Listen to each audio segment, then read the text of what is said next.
អូខេសួស្តីអ្នកទាំងអស់គ្នាឥឡូវគឺយើងមើលតម្លៃដែលយើងបាន entry អូខេអញ្ចឹងតម្លៃនេះហេតុអីបានយើង entry អូខេបើយើងមើលទៅលើ candle COT អូខេឥឡូវយើងនិយាយអំពី candle COT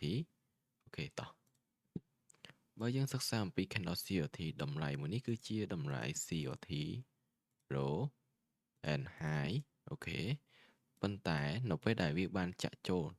នៅក្នុងតម្លៃ low អូខេអញ្ចឹងវាទិសដៅរបស់វានឹងរកចំណុច high មួយនេះអូខេអញ្ចឹងនៅចំណុចមួយនេះវាបាននេះមក clear low ហើយក៏បានចាក់ចូលទៅលើ inverse fair value gap របស់យើងហេតុអីចំណុចមួយហ្នឹងវាคล้ายជា inverse fair value gap មិនមែនជា fair value gap អូខេដោយសារតម្លៃទី1វាបានប្រើប្រាស់ហើយម្ដងហើយអញ្ចឹងតម្លៃមួយហ្នឹងយើងអាចចាត់ទុកវាថា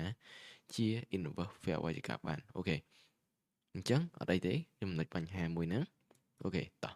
អញ្ចឹងចំណុចនៅក្នុង low time frame អូខេនេះគឺជា15នាទីហើយនេះគឺជា candle COT អូខេ1ម៉ោងអូខេអញ្ចឹងចំពោះការ entry របស់ខ្ញុំអូខេដោយតម្លៃមួយនេះវាមានការប្រើប្រាស់អូខេជាប្រភេទបិទជា wick អូខេអញ្ចឹងវាជាប្រភេទការ sweep ហើយតម្លៃមួយនេះក៏បានបំបែកអូខេនេះនៅតម្លៃ order block របស់យើងអូខេអញ្ចឹងនៅពេលដែលវា close candle នឹងព្រាមគឺខ្ញុំបាន buy ហើយនេះគឺជា SL របស់យើងអូខេហើយនេះគឺជាតម្លៃ TP របស់យើងអូខេគៀកនឹងចំណុច high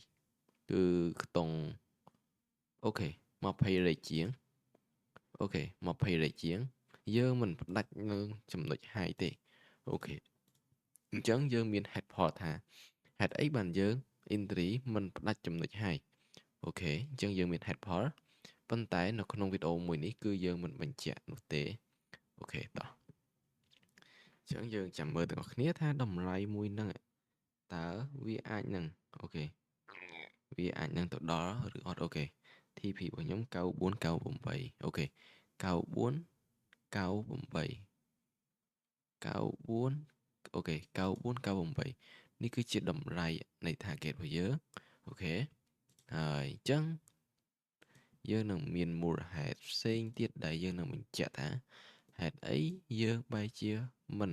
បាយផ្ដាច់តម្លៃចំណុច high មួយហ្នឹងទាំងដែលតម្លៃចំណុច high មួយហ្នឹងគឺជា COT high នៃ candle COT អូខេអញ្ចឹងនៅពេលដែលវាដល់ target យើងនឹងពន្យល់ថាហេតុអីអូខេតោះយើងចាំមើលទាំងអស់គ្នា